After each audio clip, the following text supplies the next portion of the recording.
Welcome to the Dean's Lecture and Concert Series at St. John's College in Santa Fe. I'm Walter Sterling, the Dean of the College in Santa Fe. We're especially grateful for folks joining us this Friday on what is here in Santa Fe, a beautiful spring day and the start of a holiday weekend. So we're grateful that you're all taking time to join us today. The lecture will go for about an hour, maybe a little bit less, and then right around 5:30, we'll close this webinar and we'll open a Zoom meeting for the question period that will allow us to see each other and interact. And that link should have been carried with any version of the lecture link, but I will also put a link in the chat thread in the concluding minutes of the lecture. We have a tradition at the college of not introducing our own, but I want to welcome my friend and colleague, Richard McCombs, a longtime tutor, member of the faculty here at St. John's College in Santa Fe. Mr. McCombs has lectured widely in his time as a tutor on topics ranging from Kierkegaard to the New Testament, to the nature of questions, to Greek literature, including the Philoctetes, and not too long ago on a different theme in Middlemarch, a very fine lecture on trust in Middlemarch. And I suppose I'm anticipating this being a kind of companion piece to that lecture. So I'm grateful to Mr. McCombs for taking time on his Friday and his holiday weekend to share this lecture with us. If we do have any technical difficulties, just be patient. We'll try to resolve them quickly. And if we can't, we will conclude this another day. But I'm confident that will not be necessary.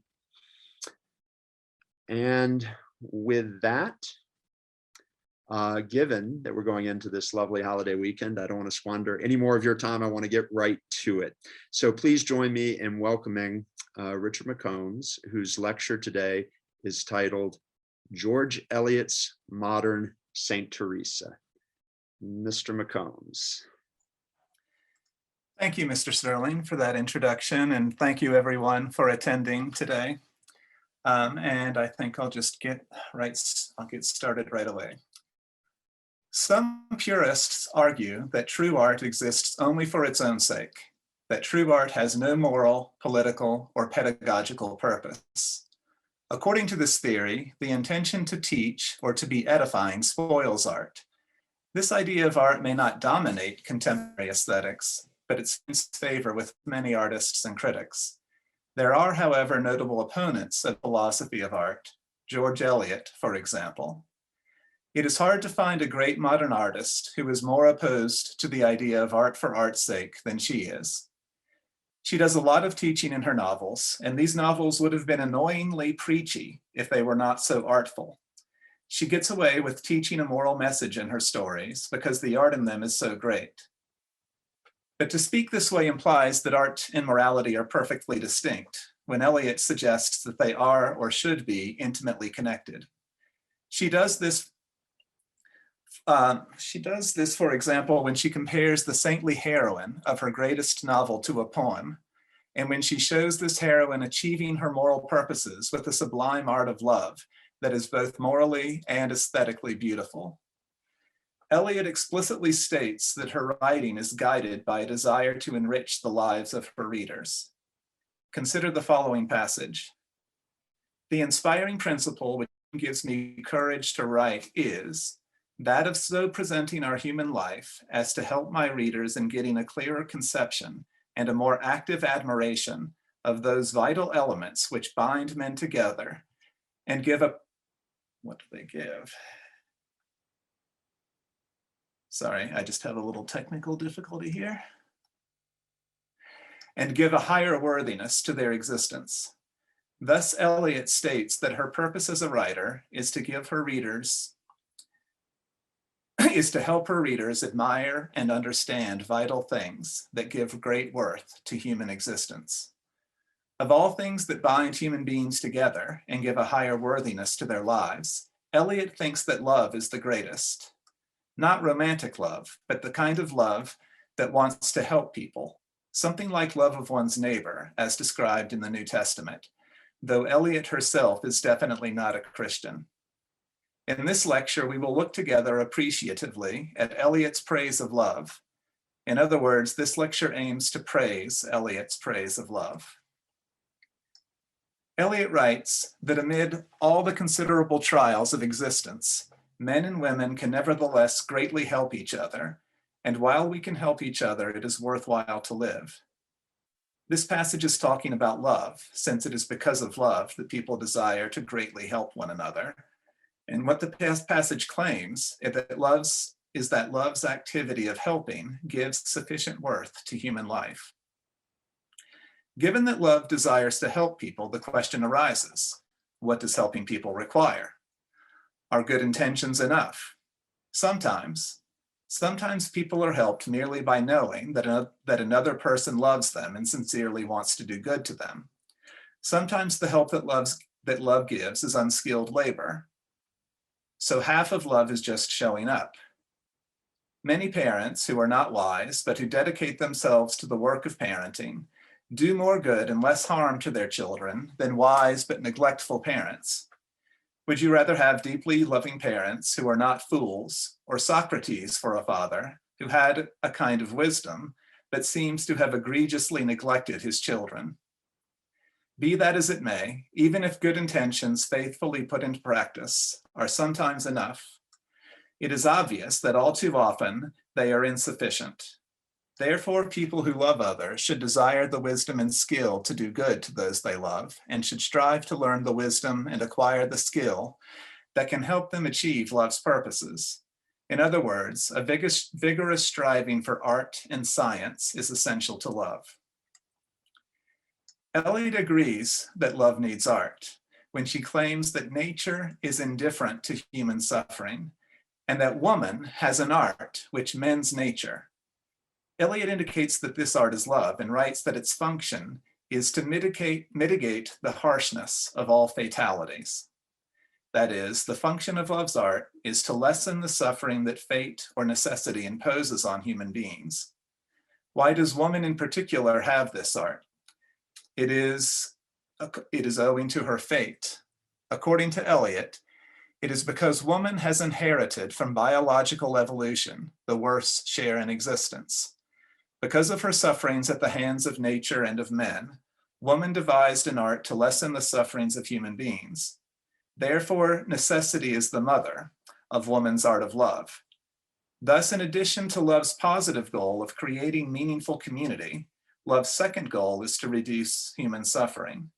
And since creating meaningful community and reducing suffering despite the indifference of nature to human needs are very difficult goals to achieve, we can see that love has a great need, once again, of wisdom and skill. Today, we will investigate the art of love and mostly leave the wisdom of love for another day. Let us now turn to Eliot's greatest novel, namely Middlemarch, whose main theme is love. Its characters exemplify a wide range of loving activities. Some of them seek to help this or that individual, or to do good to him or her. Others seek to introduce reforms into politics or medicine, or to engage in effective philanthropy, or to do good work so as to improve the material conditions of human existence. The novel is set at the time when England's Parliament debated and eventually passed the Reform Bill of 1832, whose purpose was, roughly, to improve the lives of the lower classes of society by giving them a greater share in government. Although Eliot often refers to the Reform Bill, she does not investigate its effectiveness. Instead, she seems much more interested in the help and harm that individual human beings give to one another. In this lecture, I will eventually focus on just one episode of the novel in which the main character, whose name is Dorothea, helps to prevent or to lessen a tragedy in the marriage of Rosamond and Tertius Lydgate. In order to appreciate the significance of this episode, we will need to know some of the backstory of Dorothea's strivings to make the world a better place. In the prelude to Middlemarch, Eliot speaks of the struggles of late-born Saint Theresa's, whose passionate ideal nature demands an epic life. Unfortunately, such a life is not always possible. The spiritual grandeur of a 19th century English Saint Teresa is ill-matched with the meanness of her opportunity. Such a misplaced saint may live only a life of mistakes among people who thwart her attempts to perform a long recognizable deed. It quickly becomes apparent as we read the novel that its protagonist, Dorothea, is such a latter-day Saint Teresa. She longs for an epic life that does great good in the world, but for much of the novel, she makes many consequential mistakes. So she has the will to do good, but not the means. She needs to acquire wisdom and skill. Her most obvious mistake is to marry Mr. Casaubon. She marries him because she greatly overestimates his worth. She thinks he is wise, good, and has profound feelings. She also believes that he is a great man working on a great book, and she wants to serve and assist him in his grand endeavor. In fact, Casaubon falls far short of Dorothea's estimation of him. He is petty, mediocre, unreasonably suspicious of the virtuous Dorothea, incapable of deep fellow feeling, selfish, vindictive, and he does not love his wife much or adequately appreciate her worth. I see there I was pretty hard on him. How then does Dorothea make such an imprudent choice in marriage? First of all, she is young and inexperienced, and she also does not have a wise advisor. She is herself noble and good and projects those qualities onto Casaubon.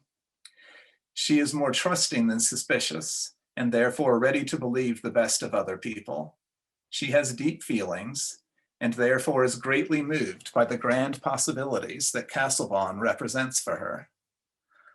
All of the reasons that Dorothea foolishly marries Casaubon point to some sort of defect or defects in her. But these defects are the sort of defects that are good for a young person to have, maybe any person, and are perhaps even virtues. It is good to have nobility and goodness that one might then mistakenly project onto others. Being trusting can make one receptive to things whose great worth one cannot at first accurately discern. And it is good to have deep feelings. As Eliot writes, to have in general but little feeling seems to be the only security against feeling too much on any particular occasion.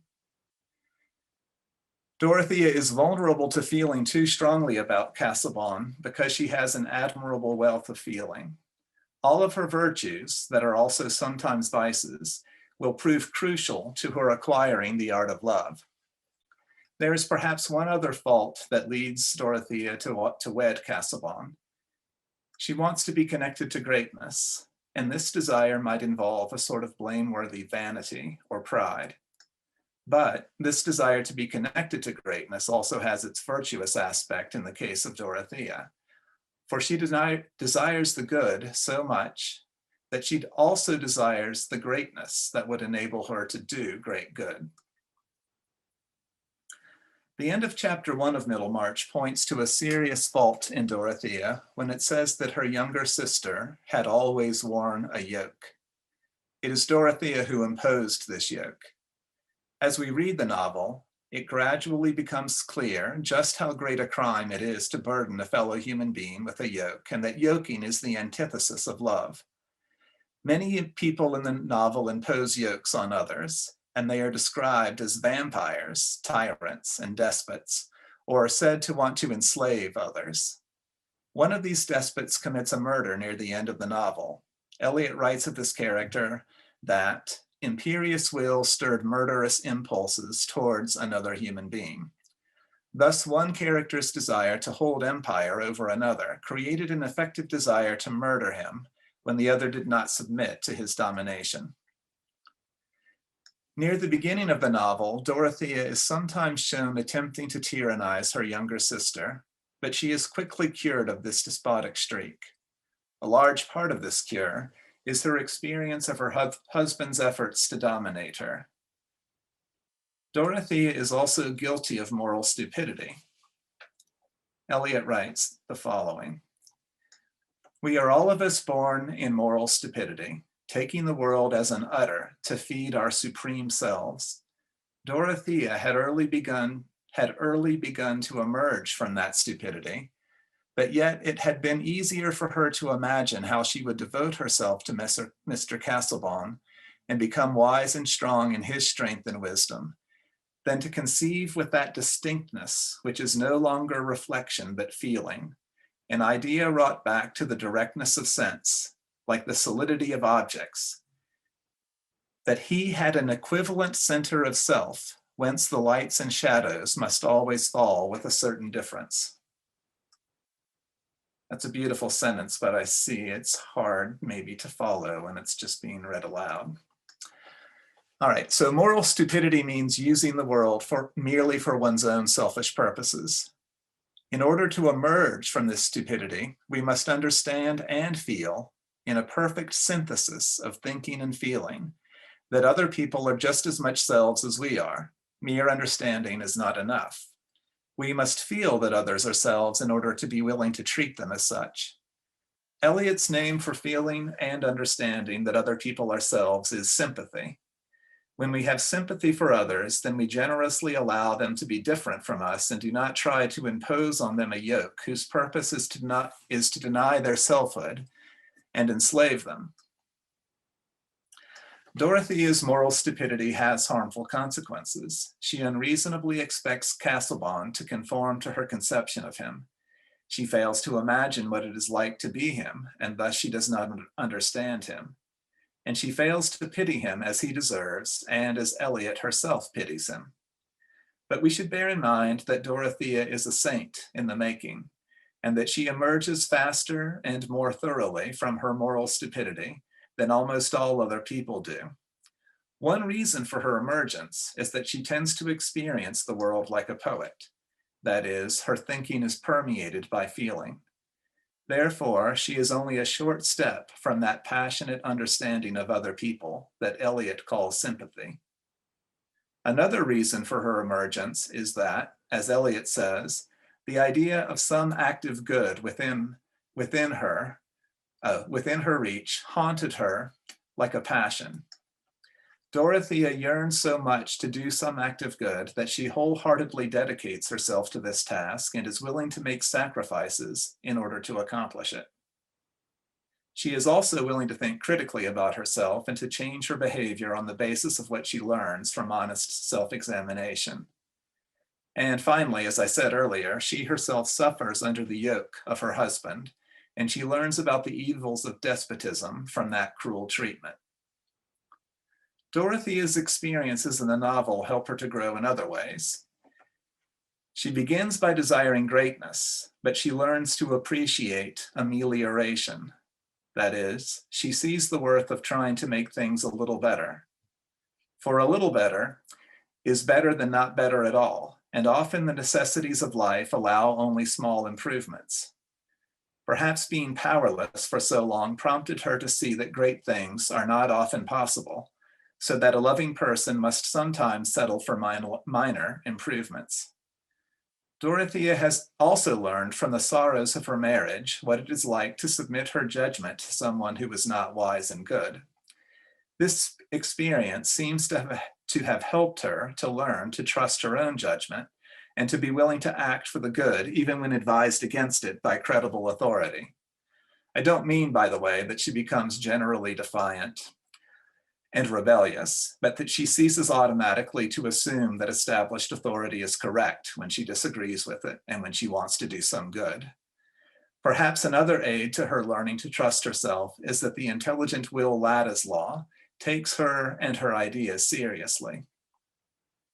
At the end of the novel, when Dorothea has matured somewhat in saintliness, Eliot writes of her that holding up an ideal for others in her believing conception of them was one of the great powers of her womanhood.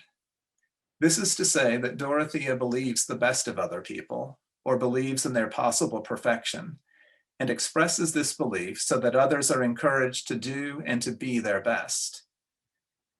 The others in turn do feel confirmed by her belief in them. For example, Will Latta's law felt that in Dorothea's mind he had found his highest estimate. Dorothea uses this power of her womanhood to help Tertius Lydgate when he is suspected of either conspiring to murder or of covering up a murder for his own financial advantage. Mr. Fairbrother, a wise and good priest, is not sure whether Tertius is innocent or guilty of the murder, and, saying that it is a delicate matter to touch, advises Dorothea not to intervene in Lydgate's problems. To say that the matter is delicate to touch is to say that it requires finesse and art to handle it. Dorothea dares to handle it, thus going against the priest's counsel, and reveals her art of love by how she handles it. We will not examine this scene, but merely consider the result of it. When Dorothea has convincingly and artfully communicated to Tertius her belief in him, the author tells us that Tertius felt he was recovering his old self in the consciousness that he was with one who believed in it. Oops. My screen won't move. Okay.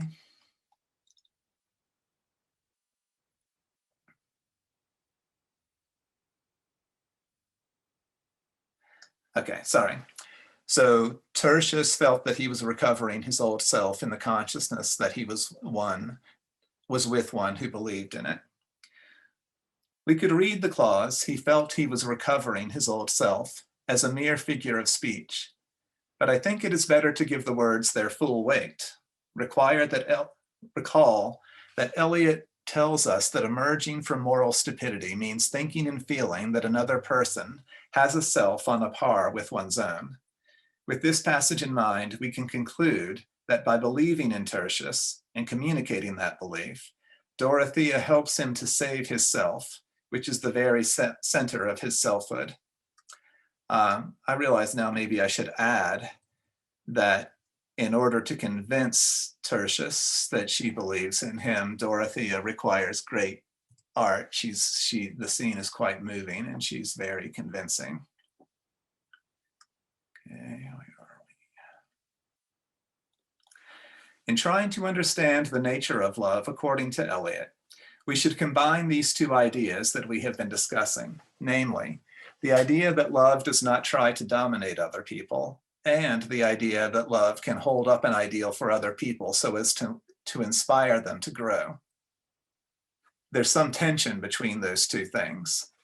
Therefore, putting these two things together, we see that love may try to exert great influence on the kind of persons that other people become, but it does so respectfully and unobtrusively. Having great influence over another person so as to do great good to them, but without dominating them, might even serve as the definition of the art of love. It is a light touch with a weighty effect. After Dorothea has helped Tertius to recover himself, he tells her that he has not been able to talk to his wife, Rosamond, about the rumors of his involvement in the murder, and that his wife may fear that he has done something really base. Dorothea, of course, volunteers to talk to Rosamond about this delicate matter. All right, but before we proceed further, you need to know that Casaubon, Dorothea's husband, has by now conveniently died. Having served his purpose of providing instructive suffering to Dorothea, he has exited the stage of Middlemarch. After an appropriate period of grieving, Dorothea has fallen in love with Will Ladislaw, who is perhaps almost worthy of her love, and who also loves her romantically in return. When Dorothea goes to visit Rosamond, she finds Ladislaw with Rosamond, seemingly flirting with her. Dorothea leaves the scene devastated. Some good for Rosamond, however, comes from Dorothea's observation of Ladislaw and Rosamond together. Ladislaw is greatly distressed by his awareness of two things: that Dorothea thinks he has been seducing another man's wife, and that she may think he has been toying with her. Hence, he believes that he now has no chance with Dorothea. In his distress, he speaks very highly of Dorothea to Rosamond, and very slightingly of Rosamond herself. Rosamond is an egoist who is supremely self-satisfied. But somehow Ladislaw's obviously sincere judgment that she is nothing in comparison with Dorothea creates a crisis for Rosamond. Eliot writes that Rosamond almost loses the sense of her own identity. Once again, a self is in danger. Eliot also writes that what another nature felt in opposition to her own was being burnt and bitten into her own consciousness. Thus, Rosamond's egoism is shaken by Will's somewhat contemptuous opinion of her, and because of her loss of self-complacency, she becomes more receptive than she otherwise would have been to Dorothea's help when it comes. But before Dorothea can assist Rosamond, she must deal with her own crisis over the scandal of Ladislaw's seeming attempt to seduce Rosamond.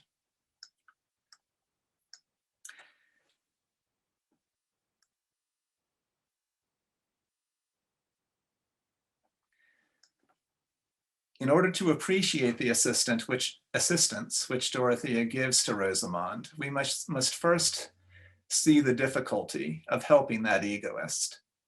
Dorothea regards the mental separation between Tertius and Rosamond as a trouble which no third party must directly touch. The idea here is that there is a sort of sacred I-thou relation between married persons, and that a third person profanes this relation if she intervenes directly in it. But in cases where no direct contact is allowed, there is need for art and indirection. Tertius confirms the need for art by using the word blundering to describe his own efforts to effect a reconciliation between himself and his wife. Dorothea needs to be the opposite of blundering, that is, careful, artful, and full of finesse. In addition to the need for indirection in healing a marriage, there is the great difficulty caused by Rosamond's vicious character. She has doting parents, and in her provincial town, she is regarded as the most charming, most accomplished, and most beautiful woman. Hence, it is not surprising that Eliot says of her that she had known nothing but indulgence her whole life. Now, of course, indulgence spoils people. The extent of the ruination of Rosamond is great. The author says that in Rosamond's world, Rosamond regards herself as the only blameless person. Given that she, in fact, has many moral faults, her belief that she is blameless shows, I've lost it. Her belief that she is blameless shows that she is egregiously unreasonable and unreceptive to any hint of criticism. It will be very difficult for Dorothea to penetrate this armor of egoism in which Rosamond has encased herself. Furthermore, Rosamond takes special measures to protect herself against Dorothea's influence when she becomes aware that Dorothea has arrived for a second visit. Rosie expects to be criticized by Dorothea, and, Eliot says, Rosamond inwardly wraps her soul in cold reserve. Have you ever tried to give advice to someone whose soul is inwardly wrapped in cold reserve? It's not easy. Finally, another serious difficulty for Dorothea is that she herself is suffering greatly. Her belief that Ladislaw was good and noble was precious to her. When appearances deprive her of this belief, she is described as being in agony and despair. And since she has deep and intense feelings and romantically loves Ladislaw, her belief that she has lost him causes her intense pain. So she has her own intense grief. How then can she help Rosamond? I, for one, find it rather difficult to help others when my own suffering seem to me to be great, especially when the person to be helped contributed much to my suffering. And it is even more difficult for a great sufferer to help another sufferer when the help requires art and wisdom. How then will Dorothea overcome all these difficulties to save Rosamond?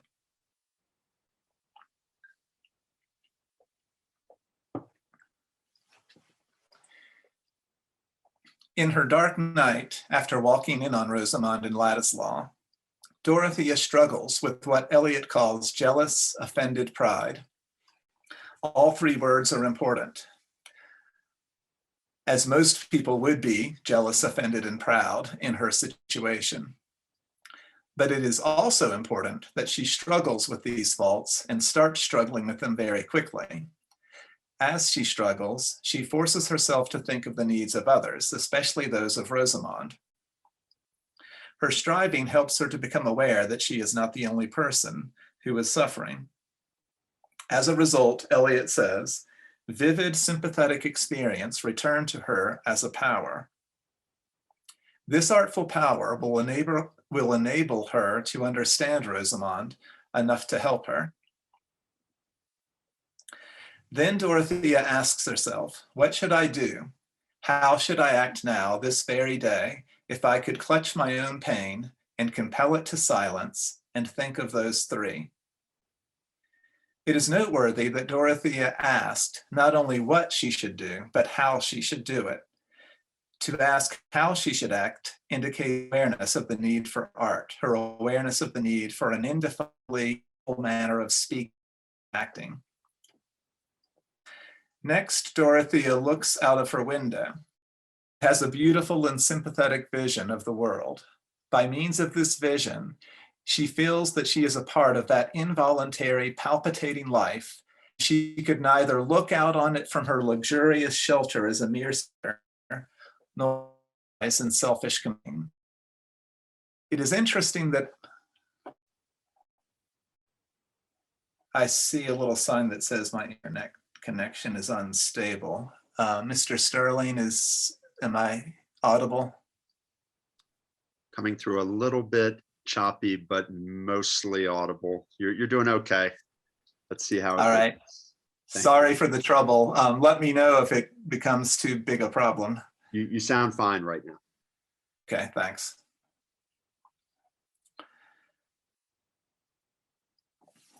It is interesting that Eliot's description of what Dorothea sees in her vision seems like a painting.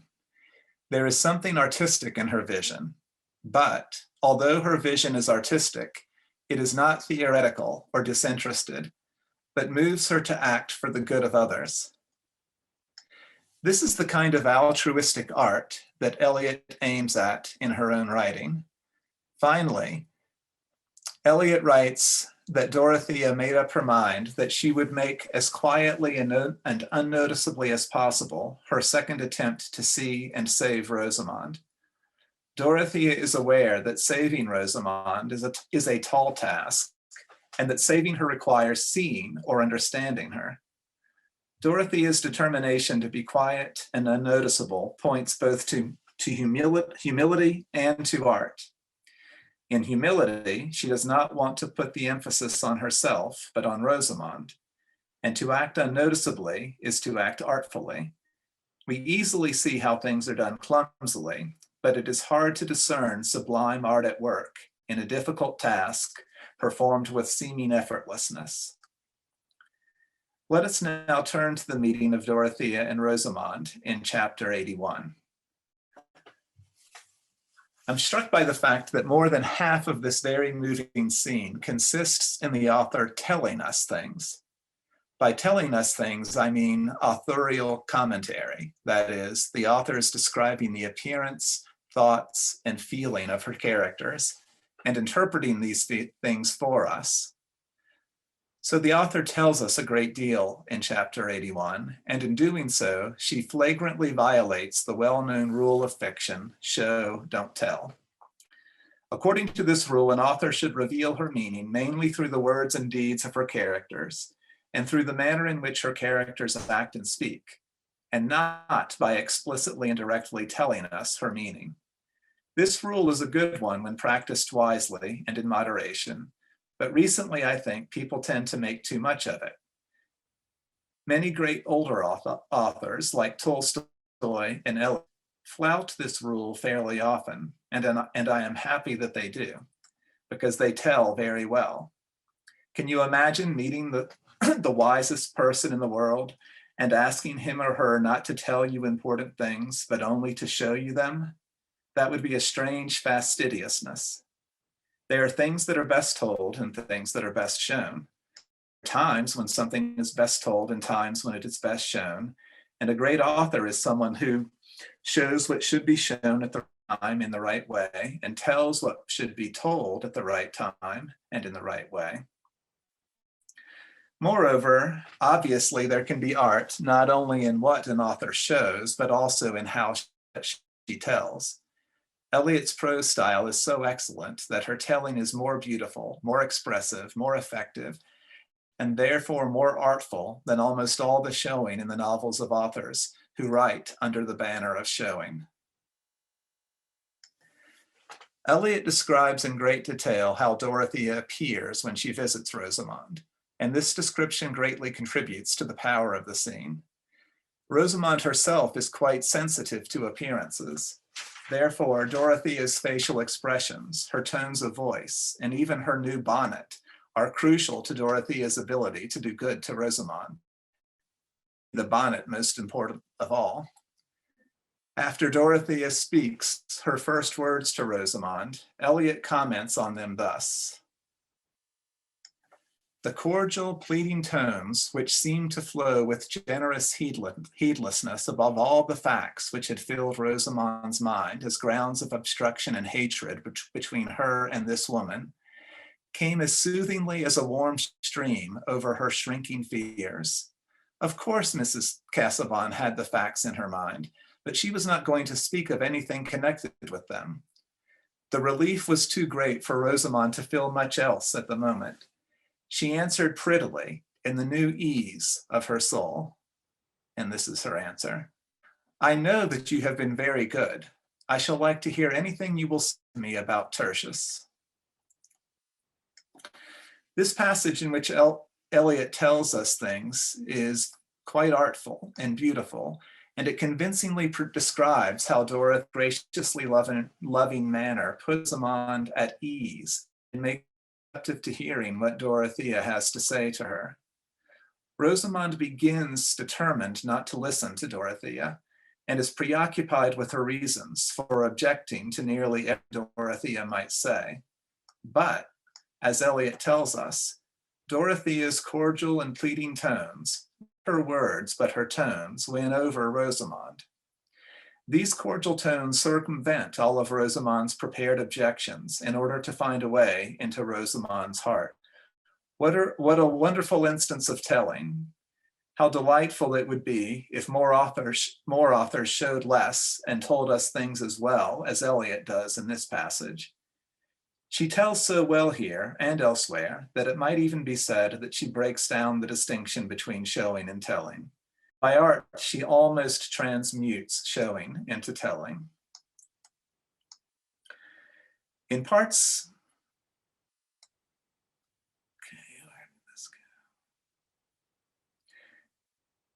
of the novel preceding chapter 81, Eliot has prepared the way for us to believe in and to be moved by descriptions of Dorothea's cordial pleading tones.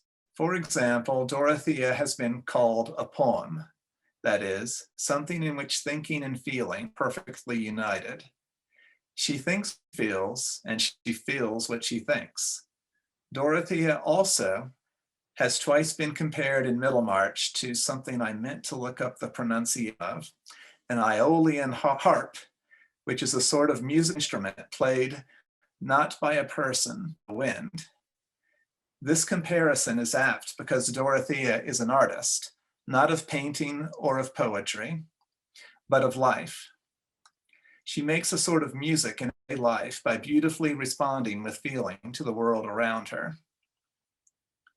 She is an improvisational artist of every human poem or a human harp is very useful if you want to help people, especially by means of pleading tones.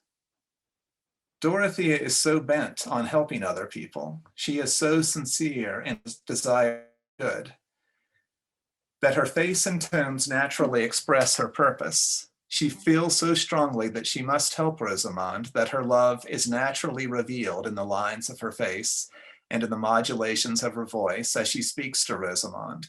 Such natural revelation of love is resist, so that even Rosamond, a determined resister, yields to Dorothea's manifest love. Dorothea takes advantage of Rosamond's lower defenses, expressing her belief in the innocence of Tertius, and by reporting that reputable people share her belief. She speaks, her self-forgetful ardor, apparent to Rosamond, so that Rose is bashful before superior, and thanks Dorothea for her kindness. It is great. At least for me, Richard, it's getting a little too choppy there. I wonder if you just go back maybe a quarter page and we'll see if we're coming out of it. All right. I'm going to ask my son, who's in another room, to not to watch the lecture there, but to come in here, and that might give me a little more bandwidth. You sound fine now. It's been okay mostly, but it slipped just a little bit there. So maybe just go back a few sentences and take another run at it. But if you'd like to do that, go ahead. So perhaps, Dorothea, Rosamond yields to Dorothea's manifest love, and then I can say Dorothea takes advantage. Is that a decent place? I'm sorry, everyone. This is unfortunate. Dorothea wisely takes advantage of Rosamond's lowered defenses by expressing her belief in the innocence of Tertius, and by reporting that other reputable people share her belief. As she speaks, her self-forgetful ardor is apparent to Rosamond, so that Rosie feels bashful timidity, superior, and thanks Dorothea for her kindness. It is great progress for Rosie to feel that someone is her moral superior, and for her to feel gratitude. As the two women continue speaking, Dorothea struggles to endure her own sorrow, but somehow transmutes that self-concern into sympathy through an effort at self-mastery. This transmutation is a work of art. Much art is the result of strong personal feeling transmuted into something no longer private, but intelligibly accessible to other people. Dorothea senses that her sympathy has had a good effect on Rosamond, so that Rosamond has grown even more receptive to advice.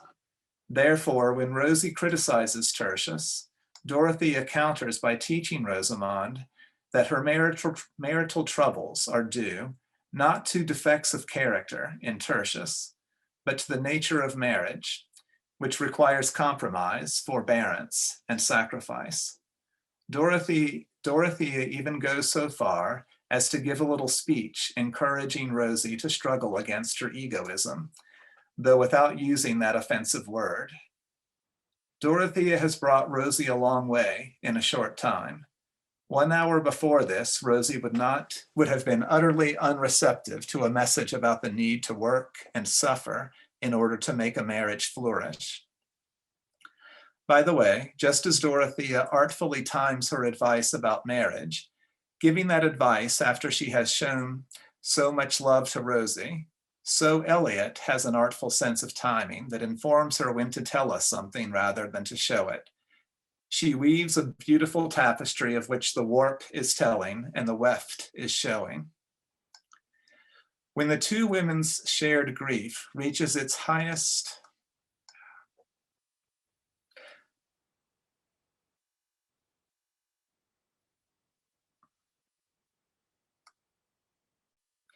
all right, sorry, I had trouble scrolling down. When the two women's shared grief reaches its highest pitch, Eliot writes the following paragraph. Rosamond, taken hold of by an emotion stronger than her own, hurried along in a new movement which gave all things some new, awful, undefined aspect.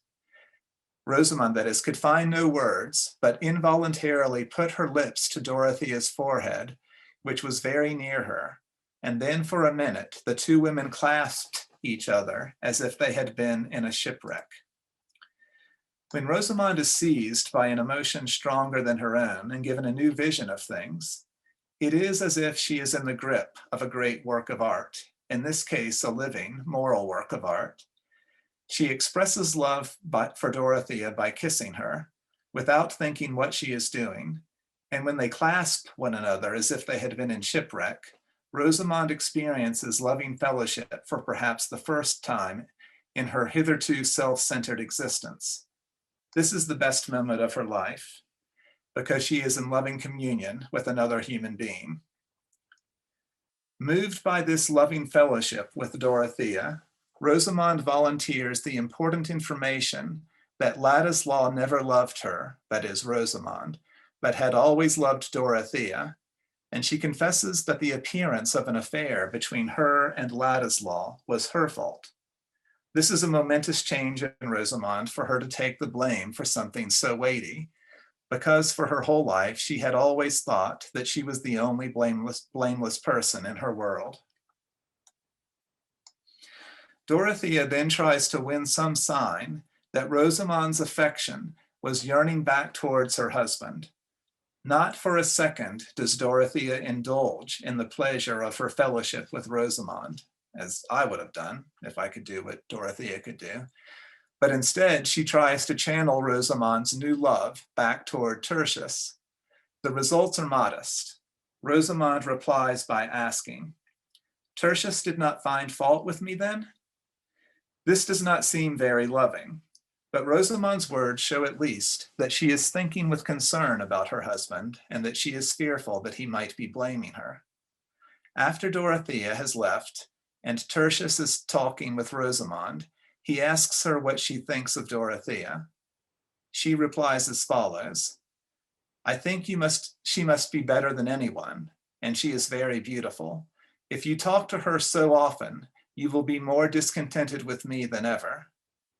Once again, it is a great step forward for Rosamond to recognize the goodness of Dorothea when Rosamond says that she thinks Dorothea must be better than anyone.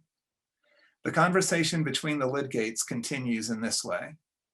Tertius laughed at Rosie's words. The words are, "so often," and asked, "But has she made you any less discontented with me?" Rosamond replies, "I think she has." What a modest result. The great deed of the modern Saint Theresa is that she made a wife less discontented with her husband. This accomplishment certainly is not impressive at first sight. Imagine being given the task of writing a great book whose climax is that the heroine makes a wife less discontented with her husband. If you were like me, you would reject this task as ludicrous, but daring for Eliot to write such a book. Her success in writing it is a testimony to her genius. But let us examine in a little more detail what Dorothea does for Rosamond. We saw that Dorothea helped the egoist, Rosamond, to acquire some humility.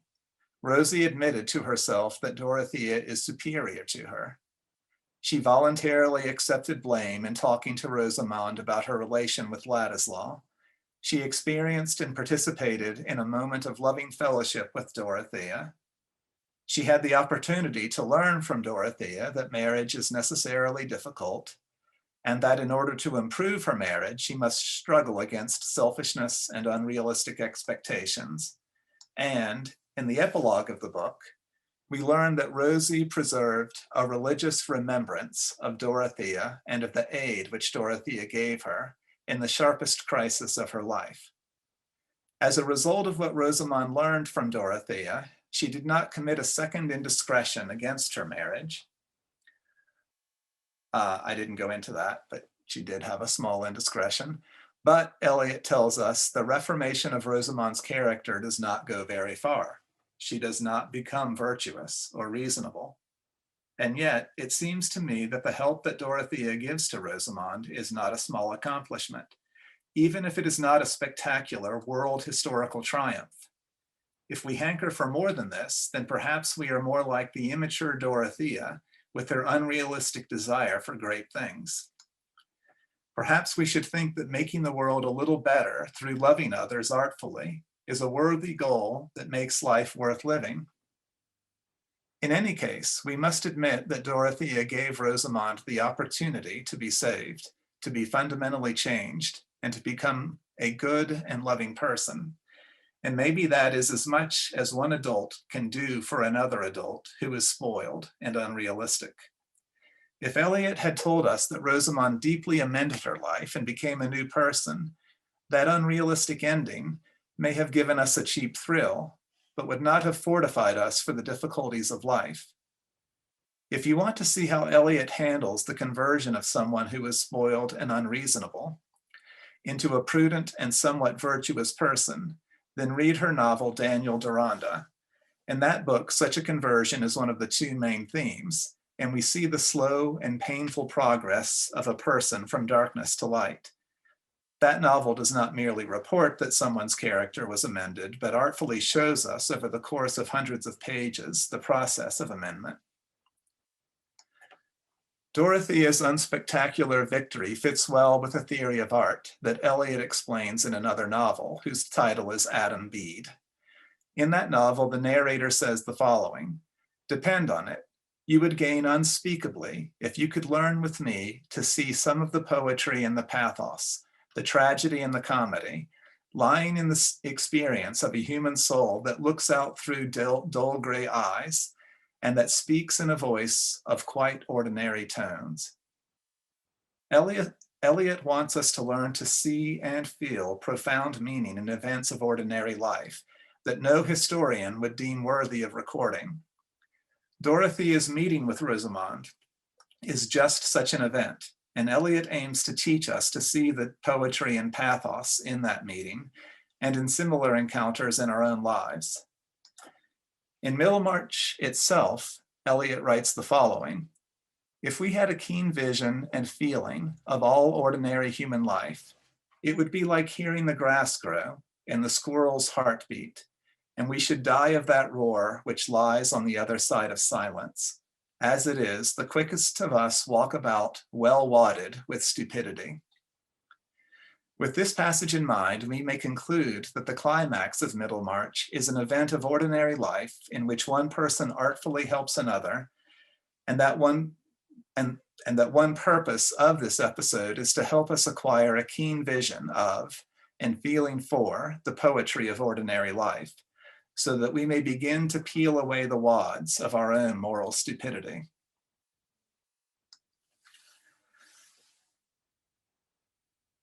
In Middlemarch, the narrator herself enacts, or pretends to undergo, a change of heart about the need for spectacular greatness in the life of a modern Saint Teresa. In the prelude, the narrator laments that a modern Saint Teresa is a foundress of nothing, and that the saint's loving heartbeats are dispersed among hindrances instead of centering in some long recognizable deed. In general, the prelude gives the sense of a wasted life.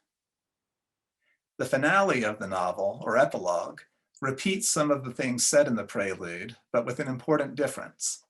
It says of the modern Saint Teresa, Dorothea, that her full nature spent itself in channels which had no great name on the earth.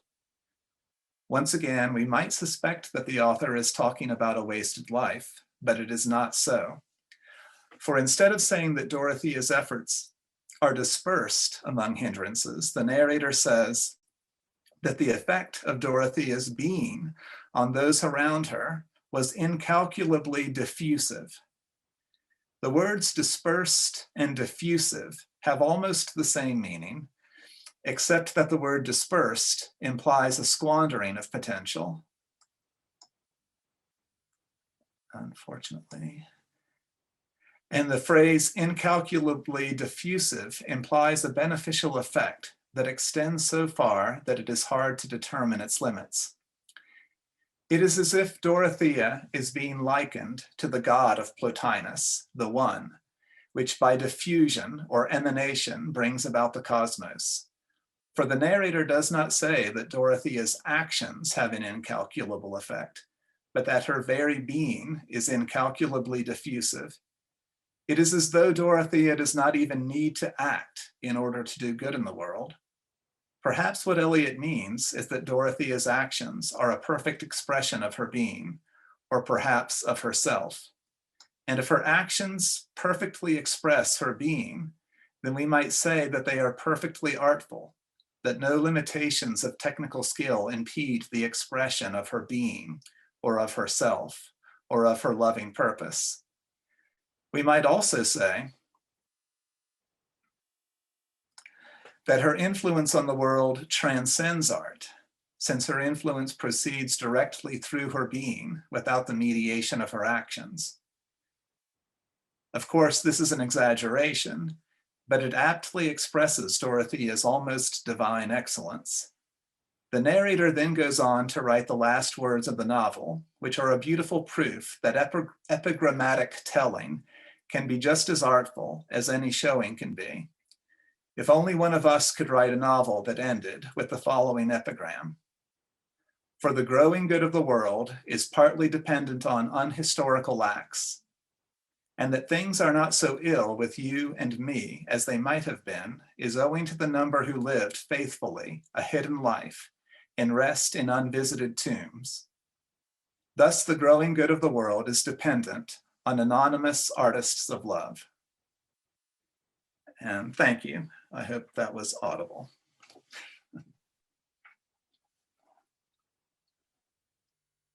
Thank you, Mr. McCombs. That was the issue resolved.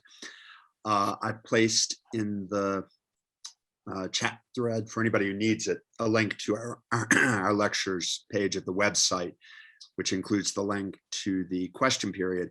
As soon as we end this webinar in just a moment, we'll open that meeting, but we'll take about a 5-minute break before we get started. So from your distant perches, diffusively, please join me in thanking Mr. McCombs for a wonderful lecture. Thank you so much, Mr. McCombs. Look forward to the conversation in the question period. Thanks.